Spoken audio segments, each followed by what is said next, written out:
Welcome again to another edition of the Front Row Roundtable show presented by Ralph East. I'm Norm Waymer. This is Marty Ben. This is Big John Malkowski. And we will be taking you through the next half hour unless you change the channel. That's starting with high expectations. All right. Look, I thought you were drinking earlier when you texted me topics. I really did. I thought, what in the world is going on? No. And I'm not sure I wasn't right. Those days are over. Did you move to Michigan?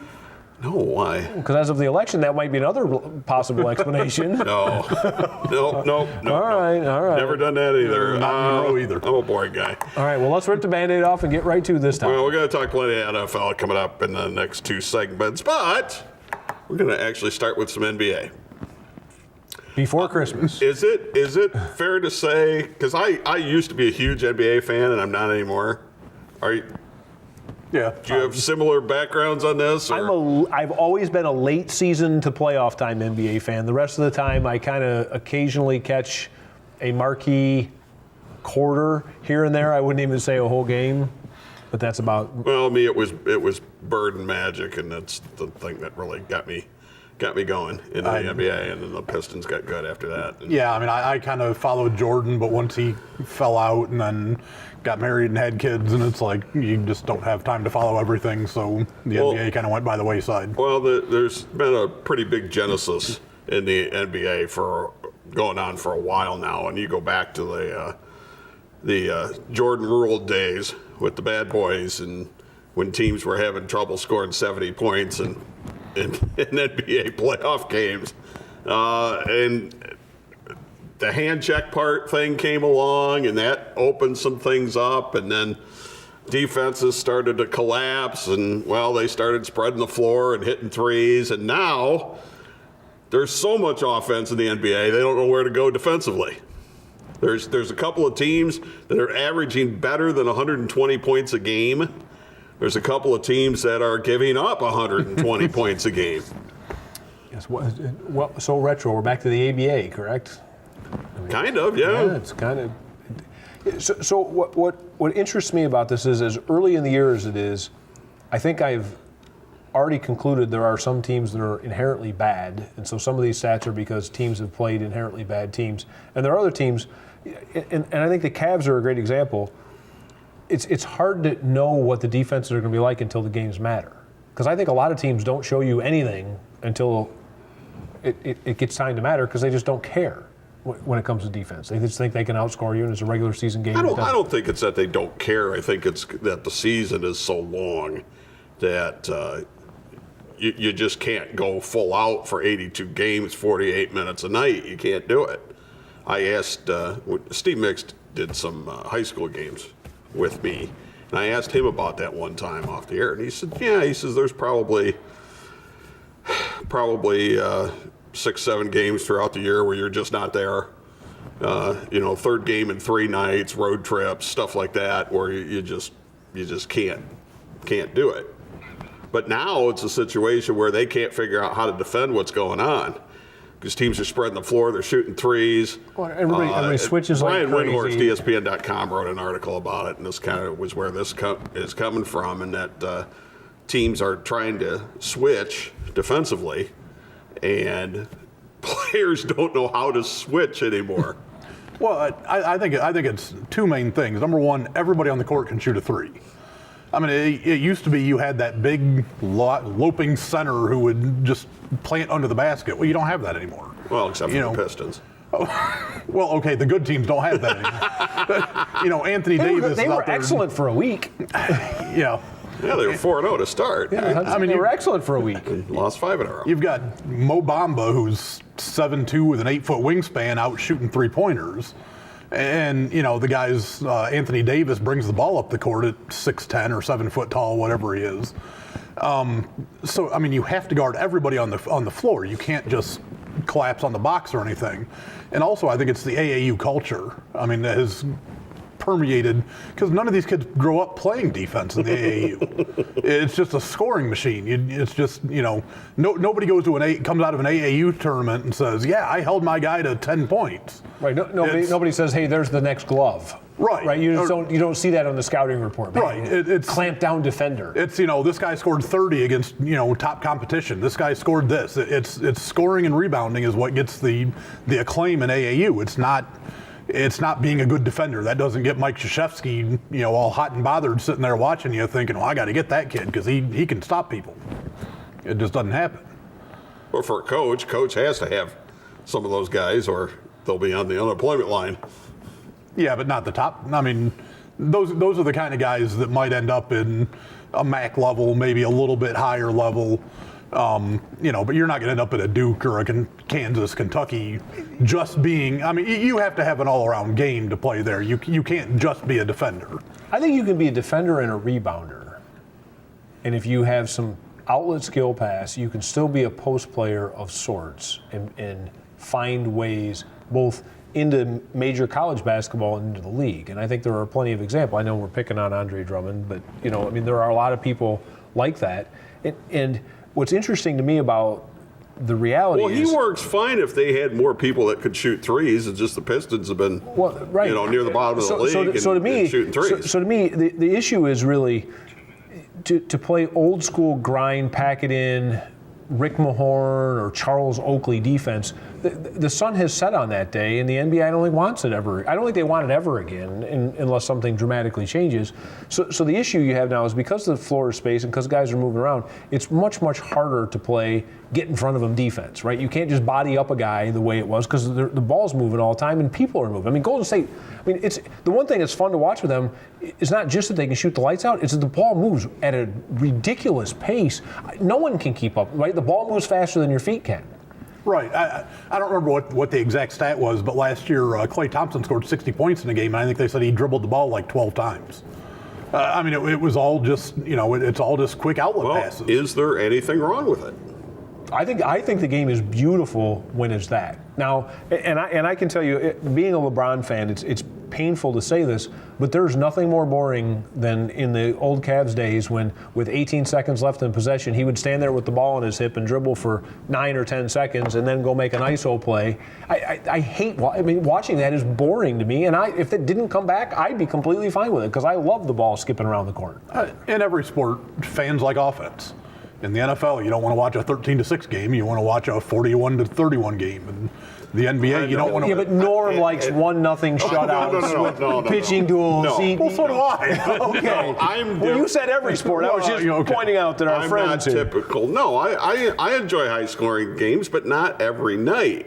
Right. It's like having Halloween every night. Yeah, because here's the thing. If you like high-scoring games all the time in football, all you do is just buy a Big 12 season pass or whatever it is, and you never have to watch defense ever again. Well, we're going to get to the NFL coming up here. Big 12's Big 12. I'm saying college, yes. But you could buy that, or, there's some NFL teams that don't. The NFL's been getting closer to that. Well, by design. Coming to USFL. So. I mean, the way the rules are, it's designed to create that. And we will talk about it coming up next. It's the Front Row Roundtable Show presented by Ralphie's. Bring yourself to Ralphie's. Yeah, it's that good. At Ralphie's, it's primetime football every Sunday, Monday, and Thursday nights. Enjoy endless wings starting at 8 p.m. each night and carry-out specials every day. Plus special pricing on all Labatt products, plus new craft and IPAs for the fall. As always, beer buckets only $10 Friday and Saturday. Bring yourself to Ralphie's. Yeah, it's that good. Mortgage Marty here. We hear every day here at Fairway how tight the housing market is, how there's just so few great homes out there. And I want to remind everybody we have a fantastic suite of renovation products. They are basically designed where you can buy a house, borrow extra money over and above the sale price, get contractors lined up, and we pay them after closing. So the work is done after closing. You get to pick who you're going to use, and you can buy that house, fix it up, and create what you want. With as tight as the market is right now, in fact, I have probably a half a dozen customers who are to the point where they're so frustrated they're about to give up. So just think renovation loan. Powerbomb Wrestling is now available for live performances at your business or fundraiser. You can have a live Powerbomb Wrestling show either inside or outside to attract potential customers to your business. Also, PBW Wrestling can help you raise thousands of dollars for your nonprofit organization or charity. Find out more about the power of Powerbomb Wrestling and help your organization today. Contact us on Facebook, Twitter, Instagram, or at our website at pbwexcitement.com.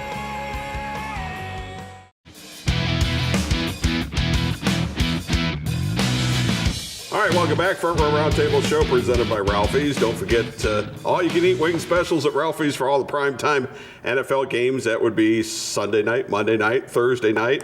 Also have priced appetizers after 9 at Ralphie's. All right, and plus, too, if you want to help sponsor this mayhem, too, you can get a hold of me, Facebook, Twitter, Instagram, website, anywhere, and help us out here a little bit. All right, let's go to NFL. Week 9 was this past week. I think if you look at the standings, I think the boats are finding their level as you look around the NFL. I think that... and there are some divisions the boat is finding a very mediocre level. the cream has come to the top, I think, at this point.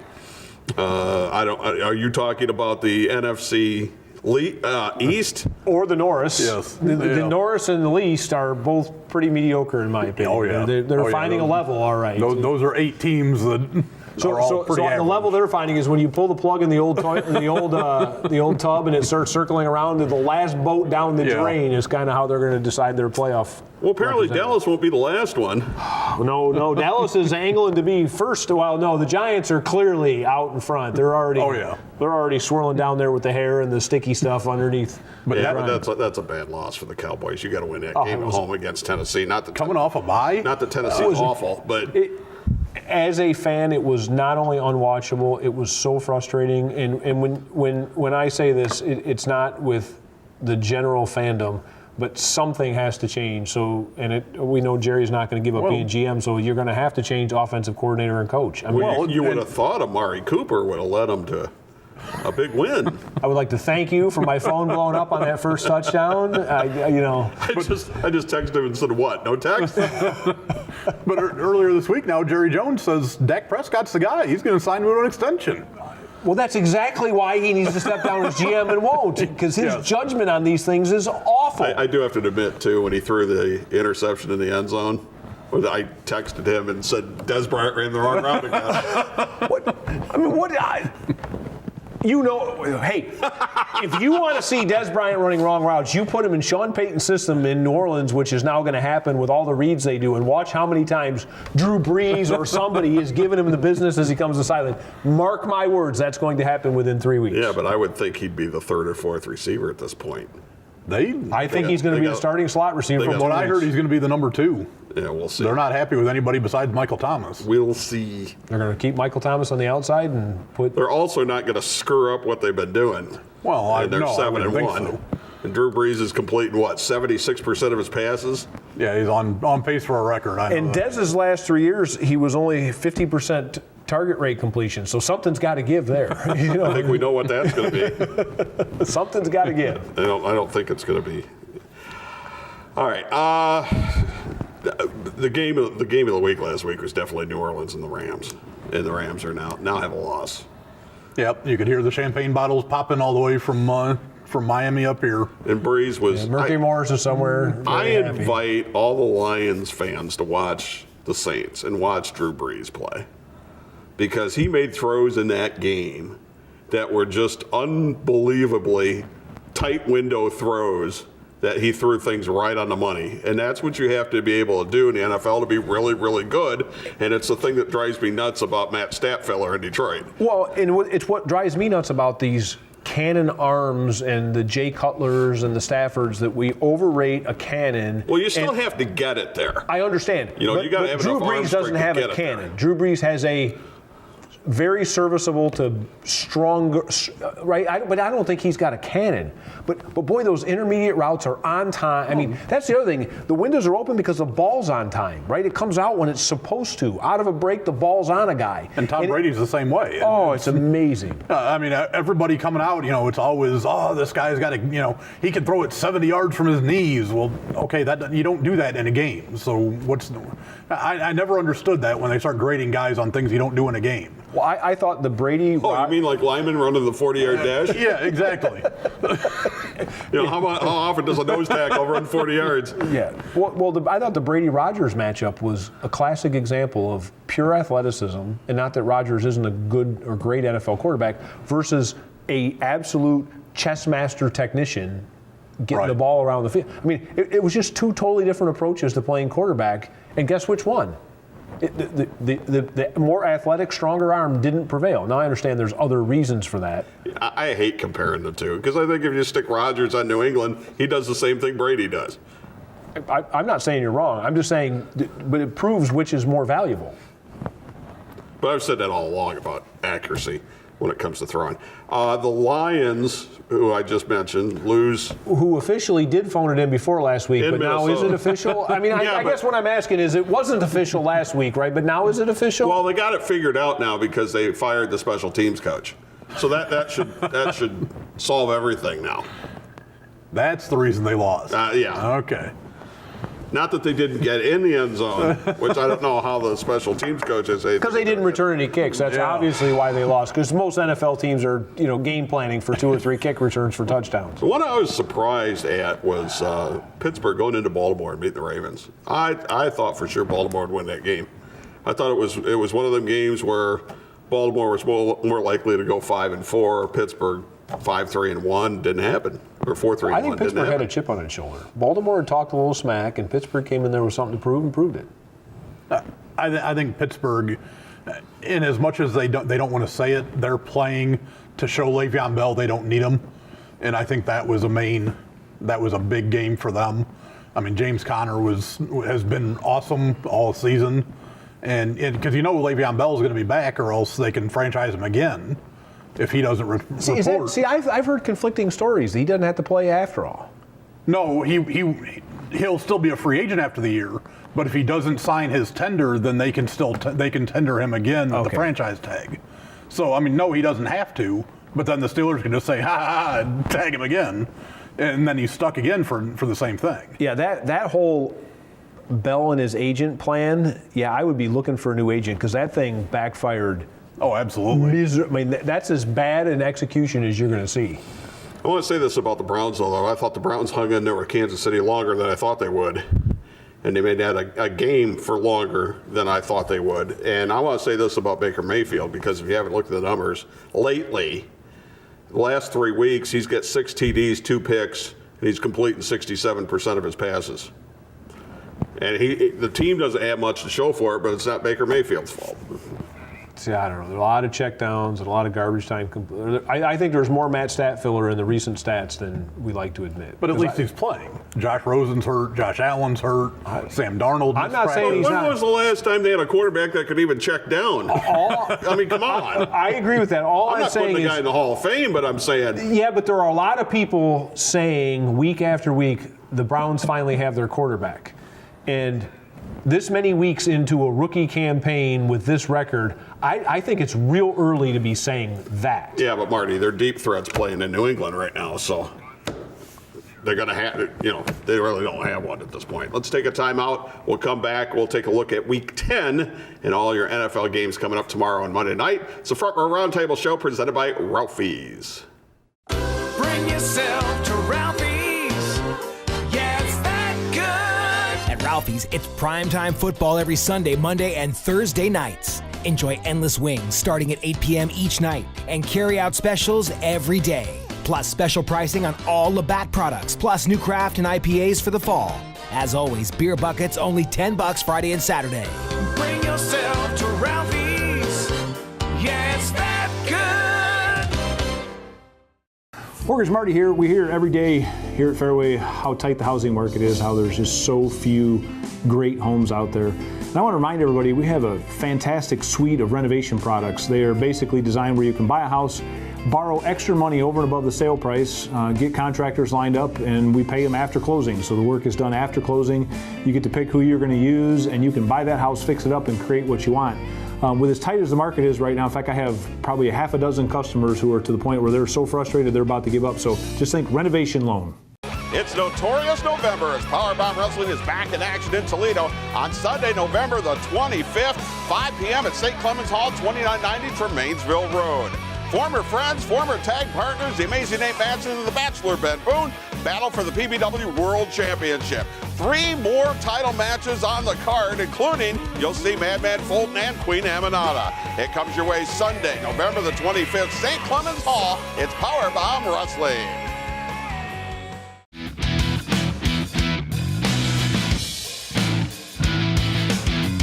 All right, welcome back. Front Row Roundtable Show presented by Ralphie's. I'm Norm Waymer. This is Marty Bent. This is Big John Malkowski. Also, by the way, too, if you happen to not be able to catch this show on a given night, you can always subscribe to the YouTube channel. Just put my name in the search box and you'll find it. And our subscribers are up over 100. Hey, we're getting there. We're getting there. Hasn't been there long. So see, most of the people that text me must watch us live and not on the YouTube because I get them. It starts right after 11 and accelerates right into the 11:30 break. Just saying if. Yes. Just saying if. Remember all the great matchups last week in Week 9? Yeah. Well, I looked at the schedule when I thought about the show tonight and realized that being in a tree stand this weekend, I'm not going to miss this. Well, the best game is if you didn't see it on Thursday night, you missed it. Mm-hmm. Carolina Pittsburgh. 1 o'clock, here's your note for all you Browns fans. It will not be on local TV. It's a Fox game again, and Fox is mandated to carry the Lions. So you will have to head to Ralphie's or whatever you do when the game is not. It almost seems TV. like it's merciful when this happens. I know they're upset, but it's almost like doing them a favor. It's like doing it. But they won twice. Yeah, I was gonna tied say. once. So there's hope that they win again. You sound like Dumb and Dumber when you say it. So you're saying there's a chance. The best part of their season so far has been that I took 6 as the over-under on whether somebody had to mow my grass all of next year. And I'm not going to have to cut one blade the whole year.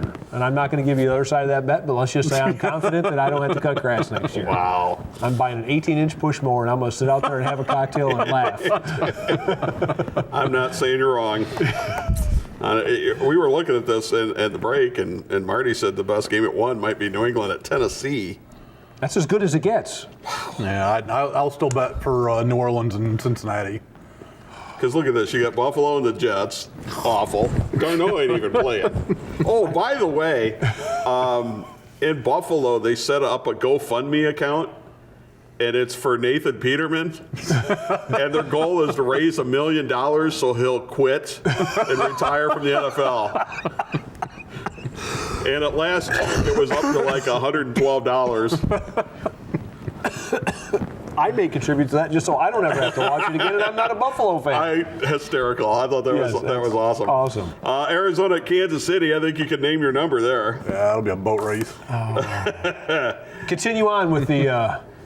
Jacksonville and Indianapolis. You know, Andrew Luck's having a real nice year. Yeah. He's at what, 25 touchdown And that passes or Jacksonville something defense like that? isn't, so. And I'm saying, but then that game still amounts. That game still amounts to playing for the 15th pick in next year's draft. Jacksonville's been banged up really bad. He mentioned New Orleans at Cincinnati. Is that 1 o'clock? That's also a Fox game, so that won't be on local TV. The one that will be on local TV is Detroit at Chicago, which is Detroit's last stand. It is. I mean, they're 3-5. Bears are 5-3. It's their last stand. We're back to the Dumb and Dumber. So you're saying there's a chance? Come on. No, I'm saying if there's any hope, right. they have to win. That's all I'm saying. I'm not predicting. Okay, continue on before I say something really egregious. No, go ahead. No, I don't want to. No, go on.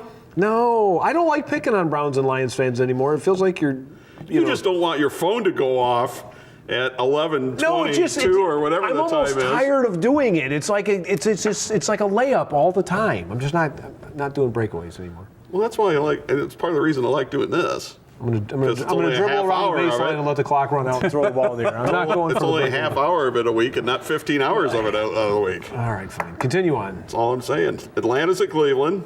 Oh, God. I always laugh when I see Julio Jones. Playing because they traded Cleveland. the pick. Yes. And that's what the pick became. Washington at Tampa Bay. The Redskins are in first. Yeah.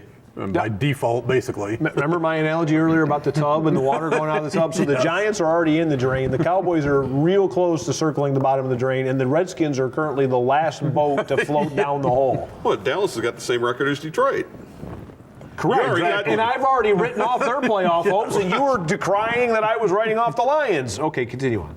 No, the point was you already had Detroit down the drain, and you just have Dallas circling at this point. No, they're caught in the vortex. They can't get out. It's just the boat hasn't officially disappeared below the horizon yet.